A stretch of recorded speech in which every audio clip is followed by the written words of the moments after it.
Today I'm a little bit more somber than usual because I'm talking about a heavy topic. How to talk to your kids about suicide.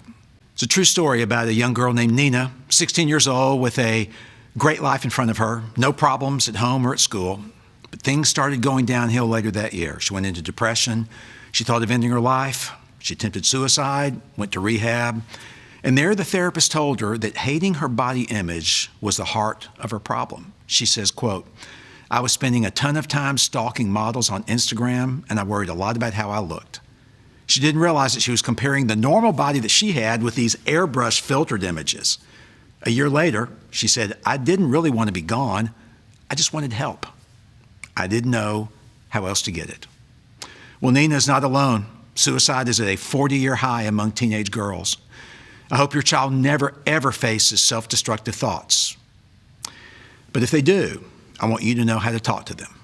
And that's our topic today. My name is Paul Basden, one of the senior pastors at Preston Trail Community Church in North Texas. Jim Johnson, my co-pastor, and I are talking about a number of these important topics.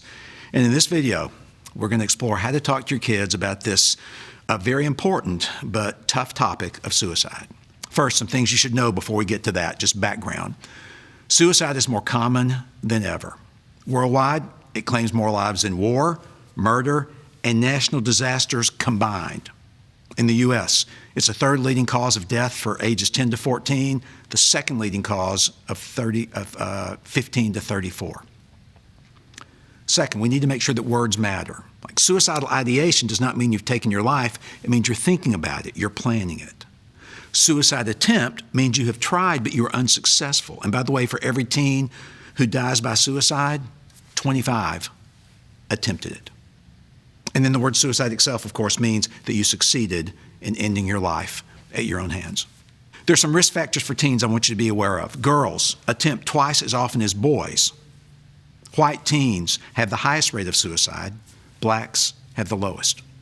Rural teens are twice as often to take their own lives as urban teens. And in fact, the 10 states with the highest rates of suicide are all in the West and the Southwest, if you simply exempt California, Washington, and Texas.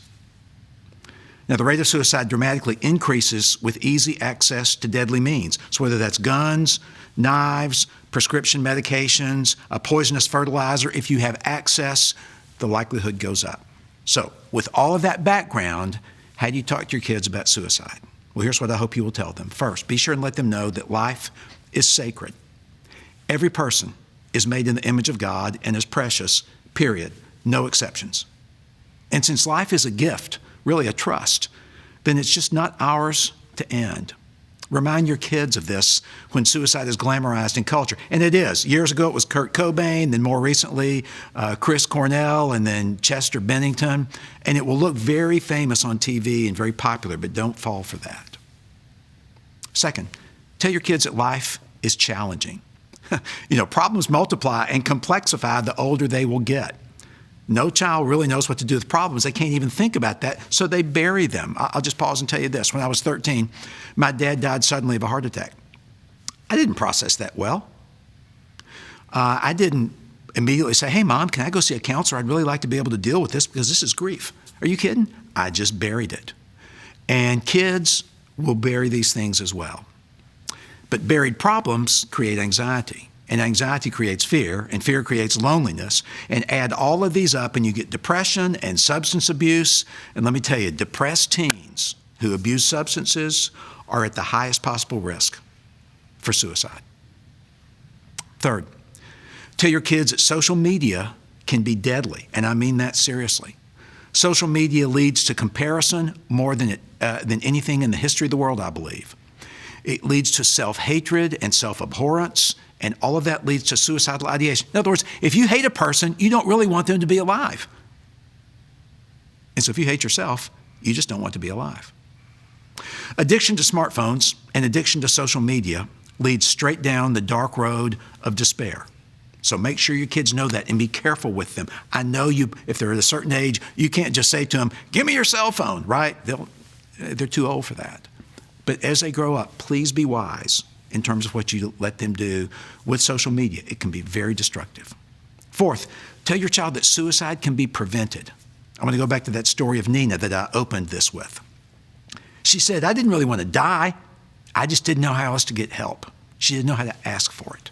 So help your child find a reason to live. Unmask all the lies of comparison.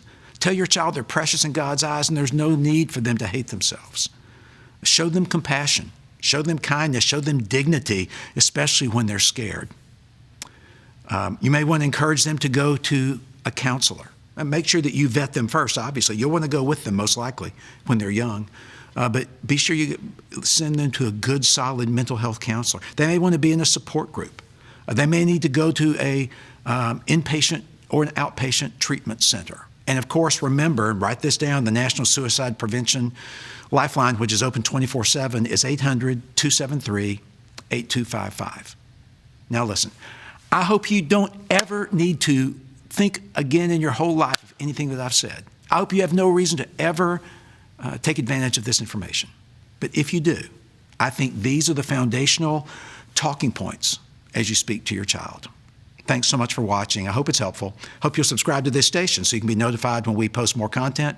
If you're interested in a deeper treatment of this topic, check out the book that Jim Johnson and I wrote called Tough Stuff Parenting. There's a chapter in here on suicide and many other topics that you care about. Thank you again for letting me come into your life on this very tough topic. Bye-bye.